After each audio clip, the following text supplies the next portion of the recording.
Hello friends, how are you? আশা করি আপনারা সবাই ভালো আছেন। Facebook conversation API with server side tracking এর আজকে আমাদের পার্ট 2 ক্লাস।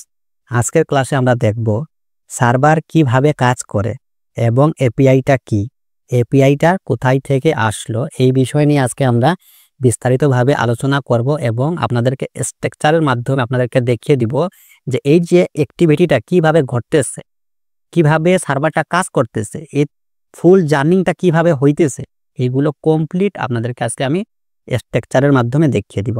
তাহলে দেরি না করে ভিডিওটা শুরু করা যাক।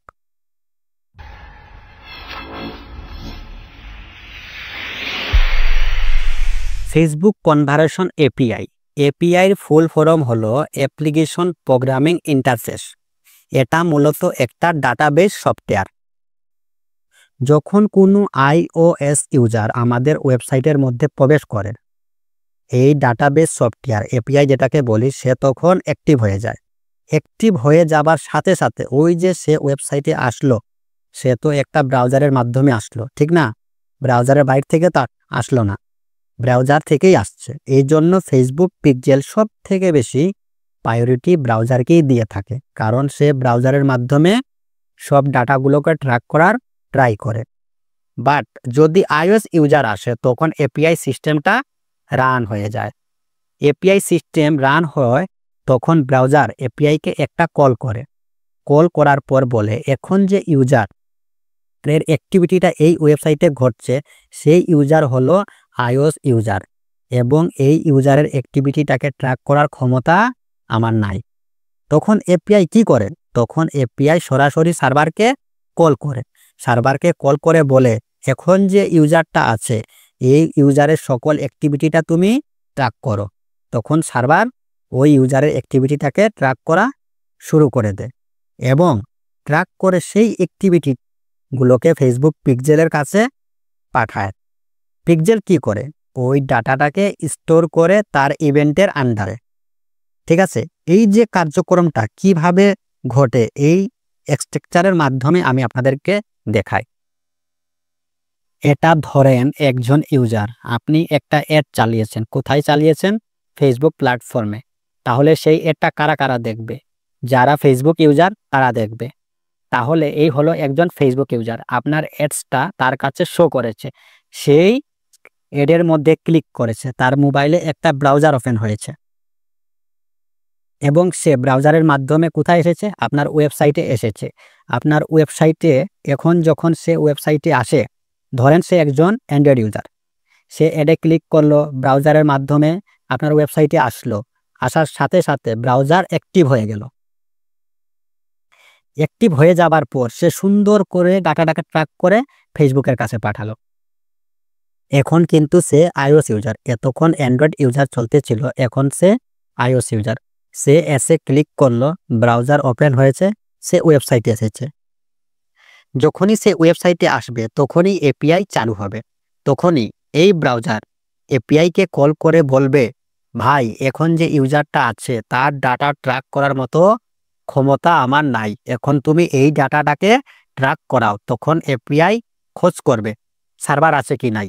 যখনই দেখবে সার্ভার আছে, যখনই এপিআই দেখতে পারলো সার্ভার আছে, তখনই এপিআই কি করবে? ব্রাউজারটা ক্লোজ করে দিবে। এই ব্রাউজারটা বন্ধ করে দিবে, ব্রাউজারের প্রত্যেকটা অ্যাক্টিভিটি সে বন্ধ করে দিবে।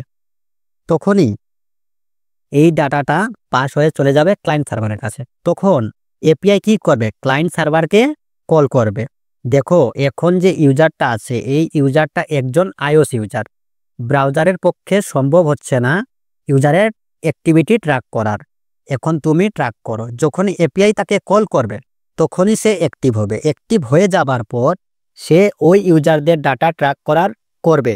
কে ট্র্যাক করবে? ক্লায়েন্ট সার্ভার ট্র্যাক করবে এবং এই ক্লায়েন্ট সার্ভার নাম হলো GA4। এই GA4 হলো ক্লায়েন্ট সার্ভার। দেখো, এই তখন কি করে? ওয়েবসাইটের এই ইউজারের অ্যাক্টিভিটি ট্র্যাক করে। এই ইউজারের অ্যাক্টিভিটি ট্র্যাক করার পর GA4 এই ডাটাটা সরাসরি পাঠিয়ে দেয় সার্ভার সাইডের কাছে। এই সার্ভার সাইড হিসেবে কাজ করে দুইটা সার্ভার, একটা হলো step.io আরেকটা হলো গুগল ক্লাউড সার্ভার। এরা মূলত সার্ভার সাইট হিসেবে কাজ করে। GA4 ডাটাটাকে সরাসরি সার্ভার সাইটের কাছে পাঠায় এবং সার্ভার সেই ডাটাটাকে রিকোয়েস্টের মাধ্যমে ফেসবুক পিক্সেলের কাছে পাঠায়। তাহলে ঘটনাটা কি ঘটলো? একজন iOS ইউজার ব্রাউজারের মাধ্যমে এখানে আসলো। এখানে আসার পর ব্রাউজার এপিআই কে কল করলো, বলল এই যে ইউজারের ডাটাটা ট্র্যাক করার ক্ষমতা আমার নাই। এপিআই এখন কি করলো? ক্লায়েন্ট সার্ভারকে কল করলো। ক্লায়েন্ট সার্ভার GA4 কে কল করলো। এখন GA4 এই ডাটাগুলোকে ট্র্যাক করা শুরু করার পর ডাটাটা ট্র্যাক করা হয়ে গেলে তখন সে ডাটা সুন্দরভাবে নিয়ে সার্ভারের কাছে পাঠালো এবং সার্ভার সেই ডাটাটাকে রিকোয়েস্টের মাধ্যমে ফেসবুক পিক্সেলের কাছে পাঠালো। দেন তাহলে কি হলো?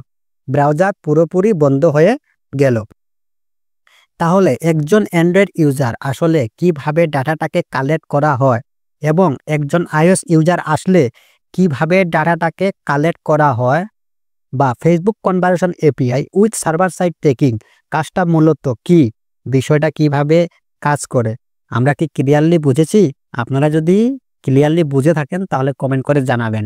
আর এখন আমাদের Facebook conversation API with server side tracking কিভাবে কাজ করে এটা আশা করি আপনাদের পুরোপুরি আমি বোঝাতে পেরেছি। Facebook conversation API with server side tracking আমরা পার্ট 3-তে আমরা কিভাবে সার্ভার সাইড ট্র্যাকিং করতে হয় সেগুলো আমরা সেট আপ করবো। তাহলে ক্লাসটা আজকে এই পর্যন্ত। আজকে আমরা শুধু বুঝেছি যে সার্ভার সাইড ট্র্যাকিং কিভাবে কাজ করে, এটা আমরা বুঝেছি, বাকিগুলো আমরা নেক্সটে দেখব।